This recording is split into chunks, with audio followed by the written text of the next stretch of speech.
connecting dots here? So I'll give you an example, right? In this house where I'm sitting in, this is a PadSplit room for me. Every single room has a TV. We use the same furniture. So this is all Marriott furniture. Every room has a mini fridge because that's an $8 surcharge. Every room has a workstation and a chair because that's a $7 surcharge.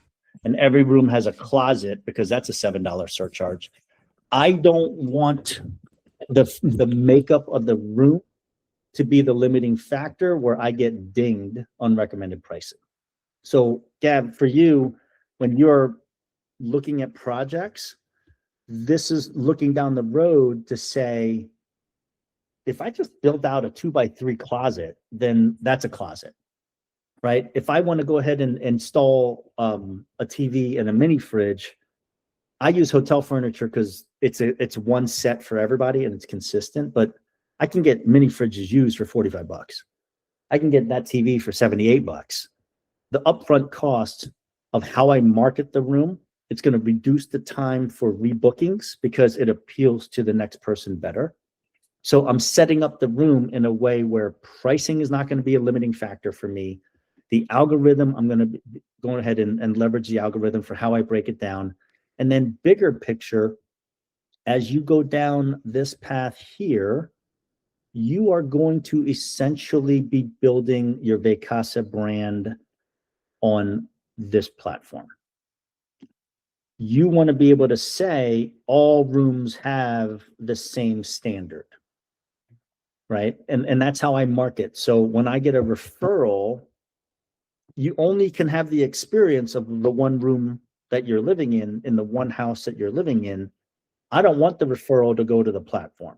That's a $250 windfall. I'd rather have that person refer to room 5 next door. I get 6 to 8 months of tenure.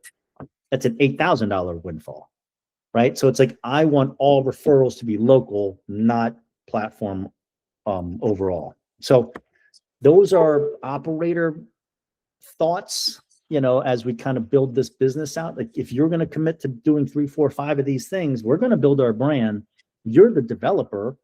You know what you're going to put into the house. The more standard makes your life easier for furniture set, design set, property layout. Like, this is what I mean by, if we know the business that makes the money, we're going to go upstream to the acquisition team and the conversion team and build to this business, right? It's like, there's a reason why every Chick-fil-A looks the same footprint, right? There's a reason why every Publix breaks out the same footprint, yada, yada, yada. The operating business generating revenue is informing the acquisition business. That's how I do my business. I don't know if everybody does it that way. To me, it just kind of logically makes sense. That's how you should. That's how I'm trying to do it. That's how I'm trying to do it. So I'm this with you on that. This exercise that we're doing is, now we're getting under the hood of like, all right, if this is where I'm displaying all my wares, let's put it out the best way we can, right? And this is where, I mean, you're gonna find silly stupid in some of the stuff that I'm talking about. Okay, as a retail person, like, I used to sell deli meat to supermarkets. Whenever I had price changes, manufacturer would pass down a weekly price change because it moved on commodities. I would have to pass down a price change to my retail buyer. That's what we're doing here. If you're listing a price at 184, the member gets a 2.75, you know, jack on the processing. So that's going to list at 190. I would actually say I'd rather it be 183, because the retail person reads 189 completely differently than they'd read 190, which sounds so stupid.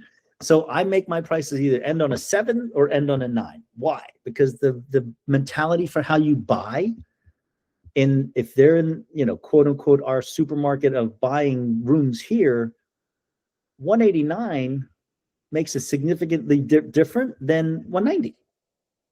It just does, right? Yep. So if I'm looking at 169 or 166 or 185, like 206 doesn't do anything for me, right? The 170 doesn't do anything for me. But as a retail, let's not forget all the lessons that people teach us in the rest of the world.